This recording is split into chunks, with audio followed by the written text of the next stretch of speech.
I'm going to show you how to make some simple baked beans, and I'm going to start them from scratch. I went and bought a bag of beans. I usually keep my beans in 55-gallon barrels, but this is what you would be getting from the store, so I wanted to show you how to make beans using just the dried beans and a few ingredients.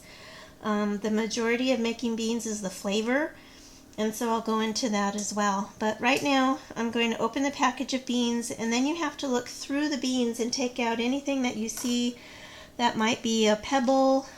Sometimes mud gets rolled in during the process into a small ball, so you'll get a mud ball that's dried that you can take out. Sometimes some of the beans look like they might have a fungus on them.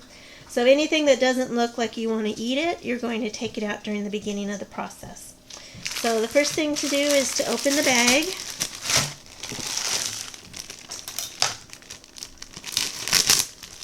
And then I'm going to put it in a dark cast iron skillet so I can see things easier. You can see how much more contrast you have here, so you can see things will pop out easier than if I had a white background. And I'm just going to, I usually start by having an empty area, and then I slowly push the beans in, and as I do, I'm glancing along to see if there's anything that doesn't quite look right. So far, so good. Everything looks good. And I'll just do this for my whole package of beans. I'll go ahead and cook up the 2 pounds. When you make beans, you have to figure, especially with pinto beans, you're going to get twice as much as you have. So 2 pounds of beans, you'll end up with 4 pounds of cooked beans, basically. Some beans will actually triple in size. So you always want to have that. This one's a little bit discolored, so I'm not sure why that one looks funky, but I'm going to take that out.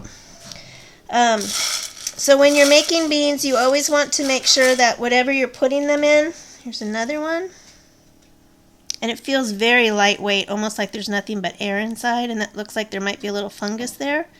So again, I'm going to take this one out. And I see another one.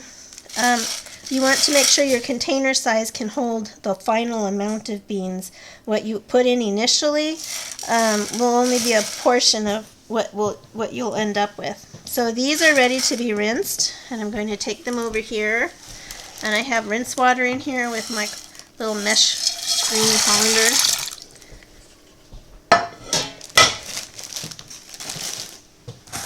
And then I just rinse them really, really well. I want to get off any potential mud, anything that might have been stuck on there, any little insects that might have been in here. And then I'm just going to strain.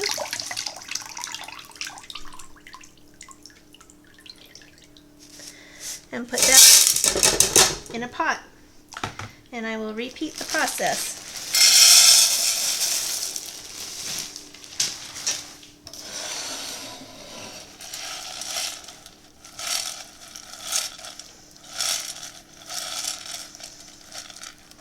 It's a piece of shell that doesn't need to be in there.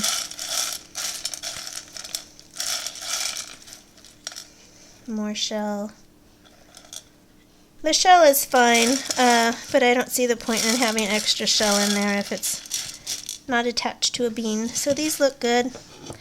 These will be put in here. I'll do one more batch of this and get those completely done.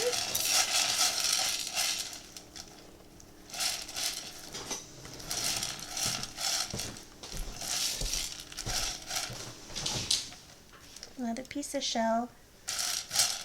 So far I haven't found any rocks. Oh, here's one that looks kind of shriveled up. Sorry, I've got a cold right now, so it might sound a little off. So that one gets thrown away. So far everything looks pretty good. Lots of extra shells in here, pieces.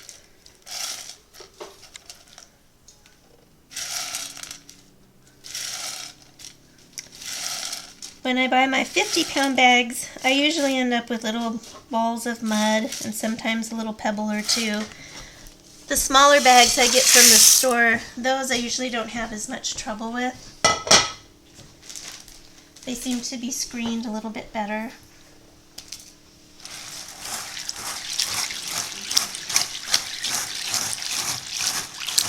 And I'm grabbing and I'm squeezing. Oops, popped one off. So that, as you can see, the water is getting a little bit more muddy on these last two batches that I just pre-screened and pulled things out of. And that's what I want. Anything that shouldn't be on there, I want out.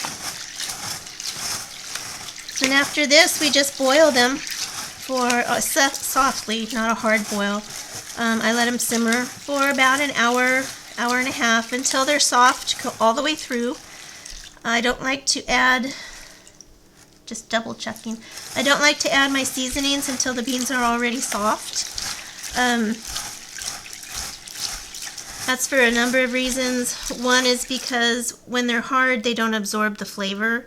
When they soften up and then you continue cooking them, then they will absorb more flavor. See, here's another one I would take out because I don't know if that's fungus. I don't know if that's a stain from something. So that one is going to go.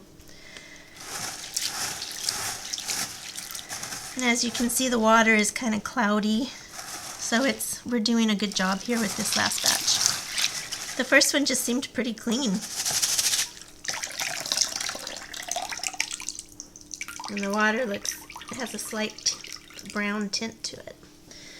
And then into the pot they go. And I'll get some water to put in there. So I have my pinto beans on the stove. As you can see, I put a lot of extra water in there. They will swell to twice the size. So this pot of beans will be almost up to the top by the time they're done cooking and softened up, and I will probably add extra water halfway through the process. So we're just starting our hour and a half cooking time right now. Okay, so my pinto beans are cooked and you can see that the broth is really thick.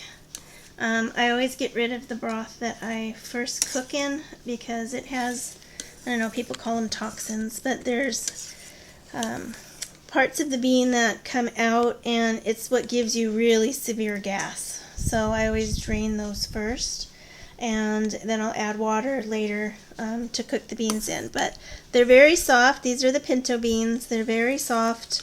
They're very smushable, so they're completely cooked all the way through and they're ready to be put into, made into baked beans, and we'll put them in the oven. So the first thing I'm going to do is drain them.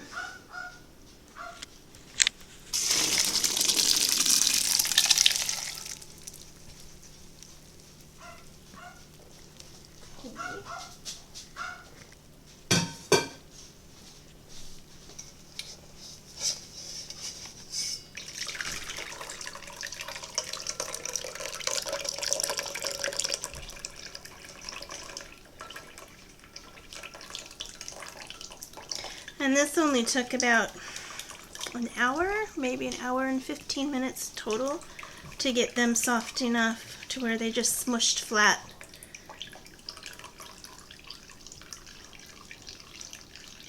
And it's still draining. Okay, we're almost done there. And now into my cast iron bean pot.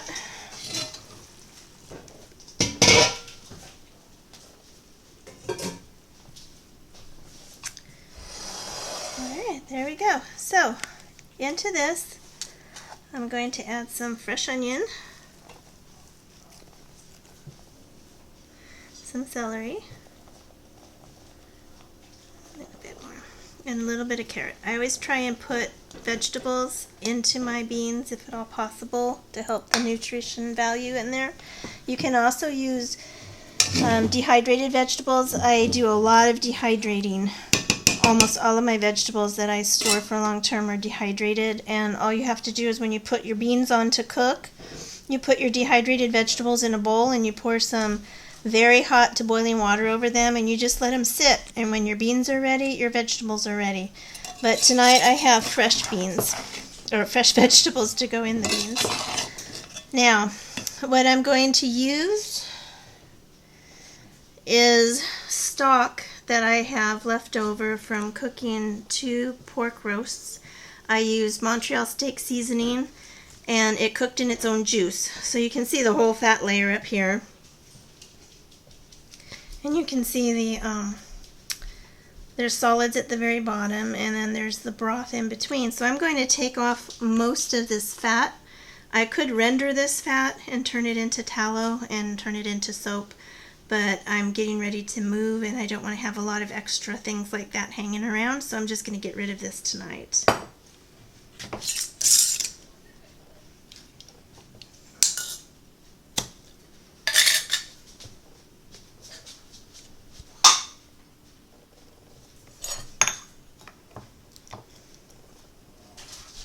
So I'm going to go ahead and pour all of this in.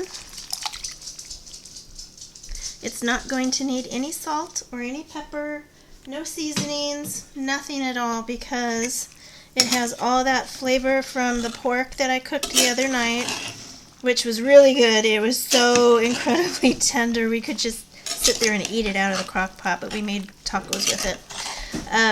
So this is going to be very nicely flavored. It'll have the pork, it'll have all the spices from the Montreal steak seasoning. It already has salt in there. So it's going to be a really tasty, flavorful meal. I'm just going to try and mix up some of those vegetables a little more. And I am also going to add a little bit of tomato powder. I keep this on hand all the time.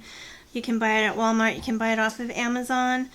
The tomato powder is very, very concentrated. You don't need very much. In fact, there's directions on the back that tell you how to turn it into tomato paste, tomato sauce, ketchup, things like that. It's very easy to use. Sometimes if you have it on the shelf for too long, it gets a little spongy. It's still good to use. You just scrape it off and you use the powder. It doesn't really go bad. It just sort of changes consistency slightly. So I'll go ahead and get that going.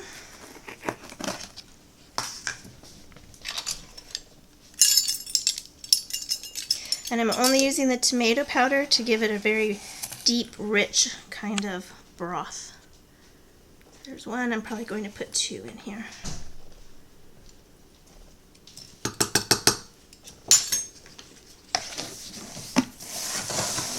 Let me mix that in. And then I just need to add some water to this and it'll be ready to go into the oven. I do a lot of the bean cooking outside by my campfire, but it's actually raining, so this is going to go into the oven here.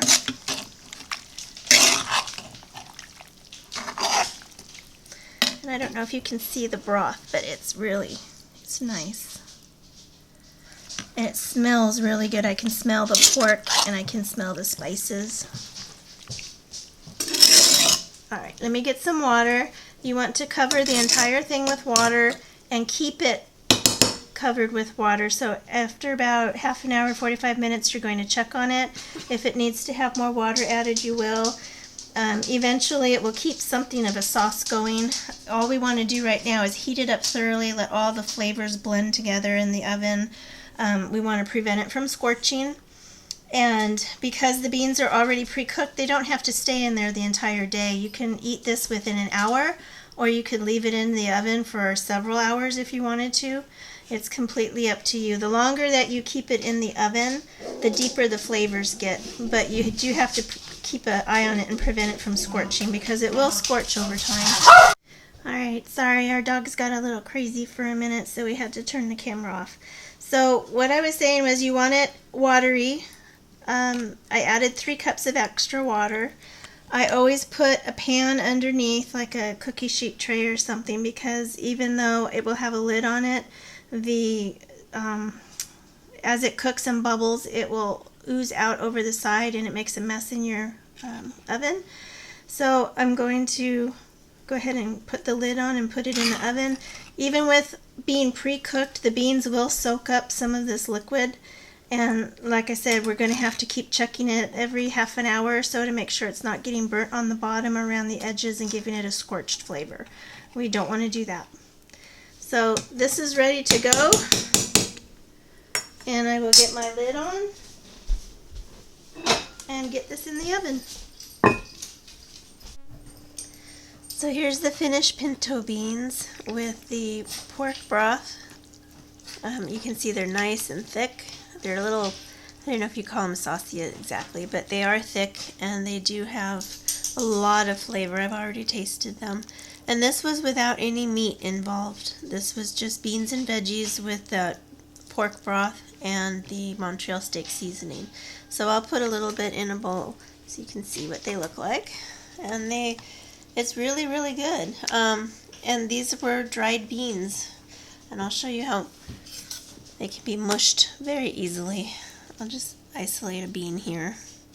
And I'll show you it just smushes completely. So they're soft, they're not chewy, they're not hard. They're packed full of flavor at this point because they've been baking for a while. I let them go for about 2.5 hours because I got busy with some other things.